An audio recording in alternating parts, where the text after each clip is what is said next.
Hello everybody. Happy Saturday. Hope your weekend is going well. We are catching up. It's been a crazy couple days.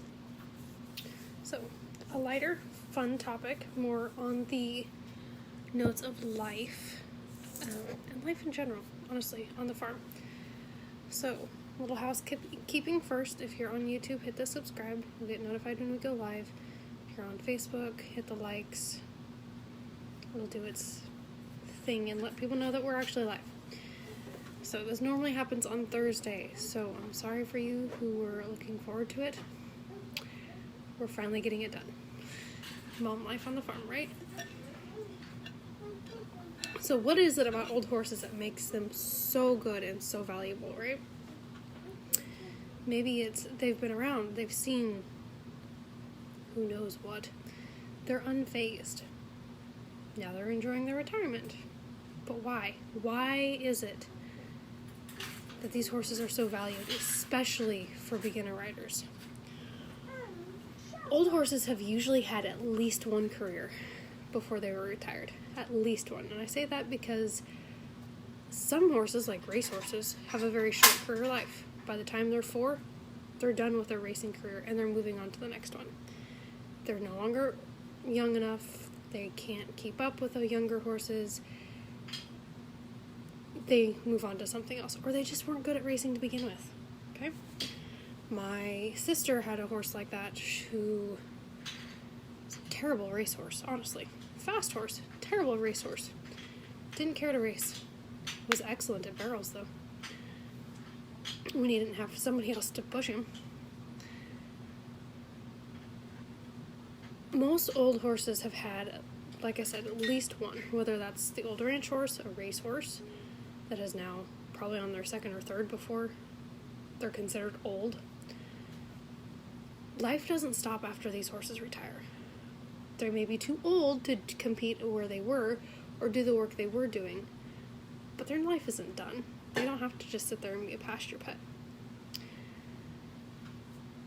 Old ranch horses are fantastic because they've seen almost everything that they can possibly see out on a trail.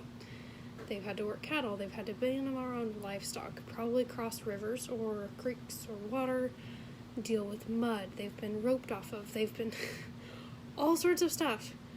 And eventually, they just can't keep up with the cows for someone who is doing it every day. But that doesn't mean they're useless anymore. They're great beginner for kids. Maybe they're an old rodeo horse who's used to the noise and the lights and the hauling and the traffic and the commotion. Not much is going to faze them. An old show horse, used to the arena, the long hauls. They can't compete at the caliber they were. But they're great for somebody showing, because they've already been there. They already know what to expect. They can teach their rider what to expect as well. And they're going to take care of their rider. That is why they are so valuable, especially for beginners. And that beginner can be a little girl who's 5. It can be a teenager. It can be an adult who's just learning to ride. Beginner has no age limit. And these horses are excellent for those. We've had a couple older horses in our family, like since I've gotten married. I had several growing up that taught me lots of things. We won't go into those stories. I could talk forever on this. One was an old ranch horse. My husband, they're both about 20s. My husband used him for a couple years. He was a taller horse, but he tended to show his age very early. His name was Hank. Not much fazed him, honestly. I'm pretty sure a stick of dynamite could have went off and he'd be like, yeah, okay. He loved to work cows. But eventually his age got up with him. He could not keep up with the breakaway cows like we needed him to. So it was this winter, or last fall, we got a replacement for him. He was faster, younger. My husband could use him. But that didn't mean Hank's work life was over. He just retired to the kidses. Or I actually used him a couple times when we were working cows and I was pregnant. and I needed something that to know what they were doing, what the cows were doing, to kind of sort of keep up, but was going to take care of me, and was slow enough that I could keep up with my lack of balance. So that was Hank. Great kids horse. He would pack the kids like nobody's business. Not really listen to him, although great, but he was going to keep them with the group. You better believe it was hard this summer when we had to let him go. It was not an easy decision, and it was not fun, but we let him go. We said our goodbyes, and it was time. He wasn't panicked or suffering yet, so it was, but his health was failing fast, so we said goodbye. The other, Mojo, has had a much easier work life. I bought him almost 10 years ago, and he's always had a laid-back personality, especially for being part Arabian. But he wasn't the best trained when I bought him. So I began to work with him. I was in college at the time, and what I found out is not only was he laid back, but he was smart. And he was smart enough to figure out how to get out of work by pretending that he didn't know what you were asking. Right? Intelligent horse.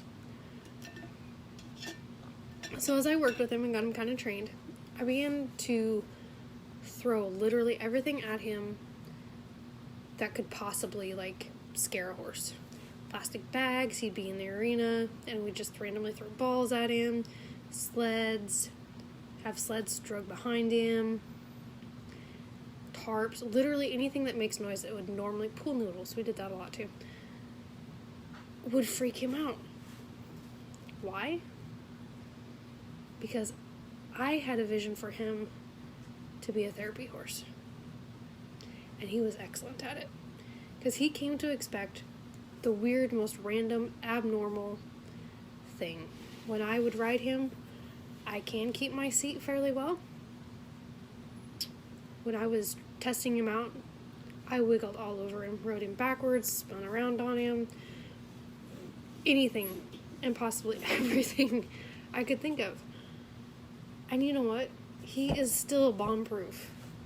Like my kids, he comes out every day for his green because he just takes a while longer. There's chickens running around, there's dogs running around, there's cars going by on the road, the kids are running around, and he doesn't care. This morning, actually, my daughter tied him up, and he had the rope a little long, and actually, got his rope caught under his arm, or his front leg. Didn't freak out, just kind of stood there, waited for me to come fix it for him, and yeah, completely fine. He occasionally ventures over to the neighbor's house. The other day, my daughter, who's 4.5, ran ahead of me, like I was with her, like I could see her. Our neighbors aren't very far away. And he toddled down their driveway to meet her, followed her back home. Like, he's excellent.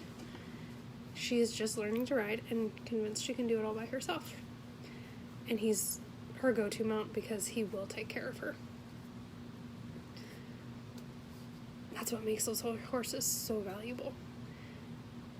He was also the beloved mount for a lot of special needs riders while I was teaching, because he took care of them.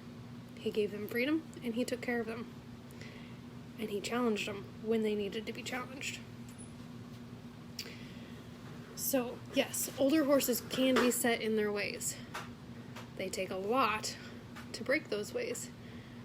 But when they have really good ground manners, they are invaluable and the perfect teachers for someone learning how to ride or handle a horse, because they know what they're supposed to do.